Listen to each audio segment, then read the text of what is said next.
નમસ્તે મિત્રો, શ્રી શિવાય નમસ્તુભ્યમ, હર હર મહાદેવ. હું ખત્રી કવિતા આજે તમારી માટે લઈને આવી રહી છું ગુંદાનું શાક. તો તેની રેસીપી આપણે નિહાળીશું. અને જો તમે મારી ચેનલ પર પહેલી વાર આવ્યા હોય તો પ્લીઝ સબસ્ક્રાઇબ કરવાનું ભૂલતા નહીં, જેથી તમને મારા નવા વિડીયોની નોટિફિકેશન મળતી રહેશે. તો હવે આપણે સામગ્રી જોઈ લઈએ. તો આપણે આ ગુંદા લીધેલા છે અને મેં 250 જેટલા ગુંદા લીધેલા છે. તો આપણે જે વચ્ચેનો જે ભાગ છે આવી રીતે એનું આગળનું ડીચા એ આપણે આવી રીતે કાઢી લેવાના છે.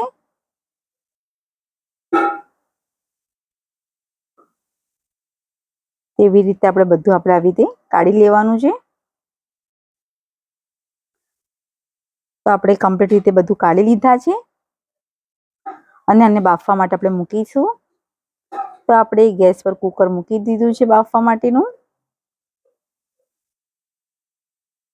અને એની ઉપર જ આપણે આ ગુંદા મૂકી દેવાના છે. ગુંદા આપણે વધારે નહીં, આપણે 5 મિનિટ માટે બાફીશું ખાલી.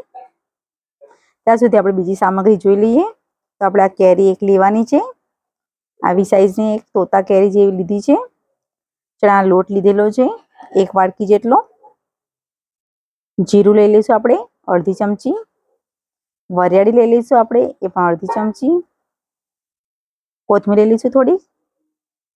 હળદર. તલ લઈ લઈશું આપણે 1 ચમચી. રાઈ લઈ લઈશું આપણે અડધી ચમચી. લીલા મરચાં લીધેલા છે 2 ઝીણા કટ કરેલા. હિંગ છે અડધી ચમચી. ધાણા જીરું 1 ચમચી. થોડો ગરમ મસાલો છે અડધી ચમચી. મીઠું લઈ લઈશું પ્રમાણસર. લાલ મરચું લઈશું 3 ચમચી જેટલું.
તો કઢાઈ મૂકી દઈશું આપણે, અને એની અંદર આપણે ચણા લોટ છે એ શેકી લેવાનો છે.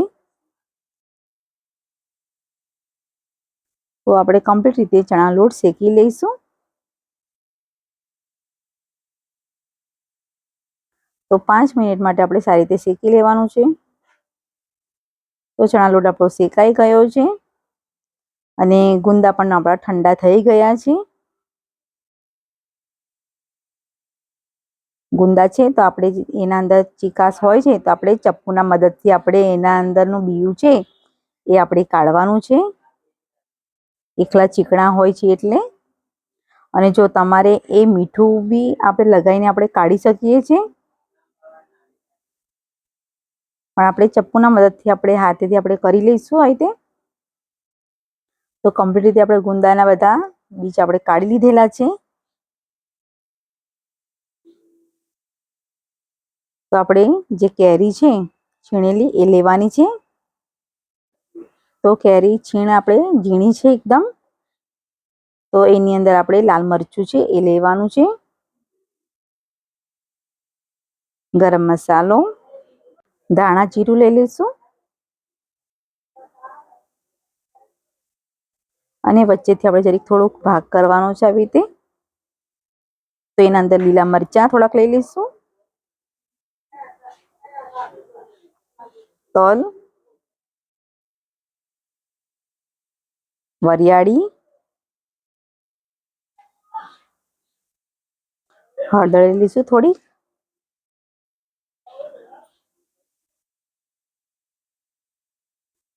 કોથમીર છે એ થોડીક લઈ લઈશું આપણે.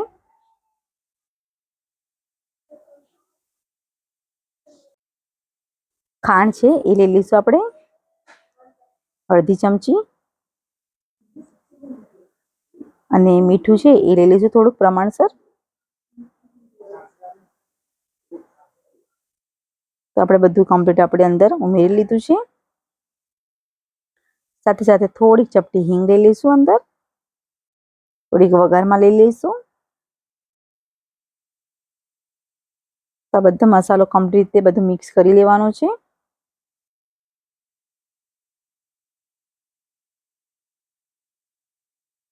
અને એની અંદર જે ચણા લોટ છે શેકેલો એ આપણે અંદર લઈ લેવાનો છે. તો આપણે વધારે નથી લેવાનો, થોડો થોડો કરીને લઈશું આપણે.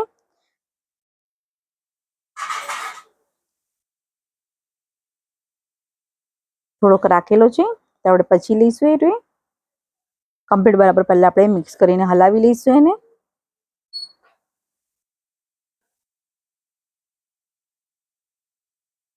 તો સારી રીતે બધું આપણે કમ્પ્લીટ રીતે મિક્સ કરી લેવાનું છે, કેમ કે કેરી આપણી એકદમ ઝીણી છીણેલી હતી એટલે એના અંદરનો જે પાણીનો ભાગ છે એ બધો ઉપર આવે છે. એટલે એના માટે આપણે આ મસાલો એકદમ ભેગો થઈ ગયો છે. તો આવી રીતે આપણે થોડું થોડું કમ્પ્લીટ મિક્સ કરી લઈશું. અને હવે આપણે થોડુંક તેલ અંદર ઉમેરી લઈશું.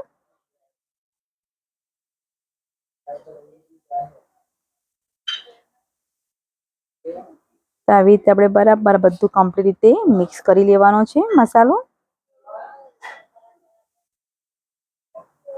તો થોડુંક આપણે જે ચણા લોટ છે એ પણ આપણે અંદર ઉમેરી જ લઈશું.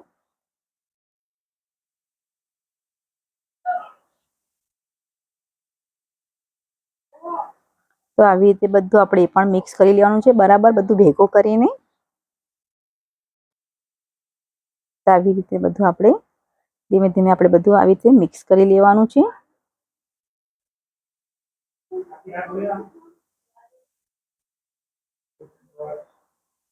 તો કમ્પ્લીટ રીતે બધું આપણે મિક્સ કરી લીધું છે સારી રીતે. આવી રીતે બધું આપણે રેડી થઈ ગયું છે. તો બરાબર આપણે કમ્પ્લીટ રીતે થઈ ગયું છે. તો હવે આપણે ગુંદા લઈ લઈશું. તો આપણે આવી રીતે ગુંદું લેવાનું છે અને હાથમાં આપણે આ જે એક મસાલો છે એના અંદર આવી રીતે કમ્પ્લીટ રીતે ભરી લઈશું. બરાબર કમ્પ્લીટ રીતે સાચવીને ભરીશું આપણે બરાબર. કેમ કે નરમ થઈ ગયા છે તો ફાટી જશે, એનું ખાસ ધ્યાન રાખવાનું છે. તો તમે જોઈ શકો છો એકદમ સરસ રીતે ગુંદું ભરાઈ ગયું છે. અને બીજું પણ આપણે આવી રીતે ભરી લઈશું. કેમ કે મસાલો એકદમ ચીકણો હોય છે અને ગુંદા બી ચીકણા છે તો આપણા હાથમાં ચોટે છે, એટલા માટે આપણે સાચવીને બધું ભરીશું.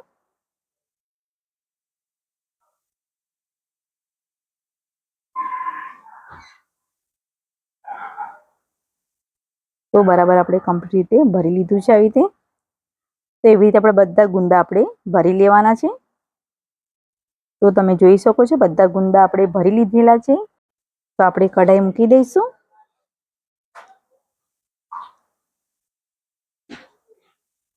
તો આપણે એના અંદર આપણે તેલ ઉમેરી લેવાનું છે. કમસે કમ 3 ચમચી જેટલું આપણે તેલ ઉમેરી લીધું છે. તેલ ગરમ થાય એટલે રાઈ લઈ લેવાની છે.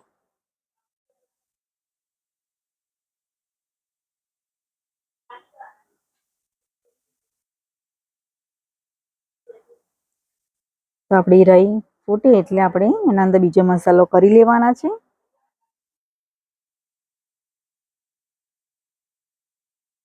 તો જીરું છે એ પણ આપણે થોડુંક ઉમેરી લેવશું. હિંગ અને જે આપણે ગુંદા કર્યા છે એ બધા આપણે અંદર ઉમેરી લઈશું.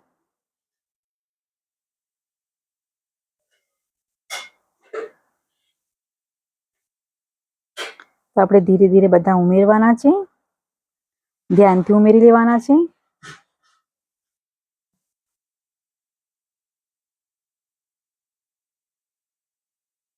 તો કમ્પ્લીટ રીતે બરાબર આપણે કરી લઈશું.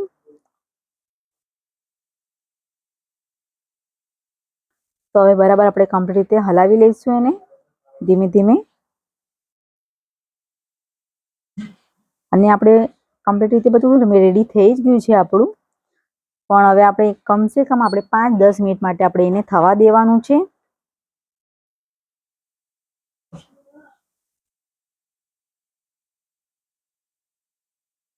તો આવી રીતે આગળ પાછળ કરીને આપણે બરાબર કમ્પ્લીટ રીતે શેકાવા દઈશું.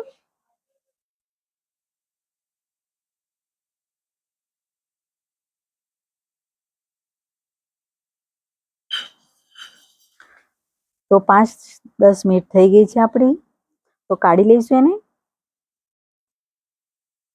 તો આપણે ડીશમાં આપણે ગુંદાનું શાક આપણે કાઢી લેવાનું છે.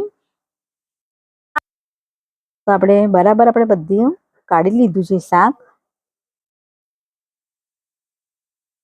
અને જો તમને મારો વિડીયો પસંદ આવ્યો હોય તો પ્લીઝ લાઈક કરજો, શેર કરજો અને ખાસ કરીને સબસ્ક્રાઈબ કરવાનું ભૂલતા નહીં. Thank you.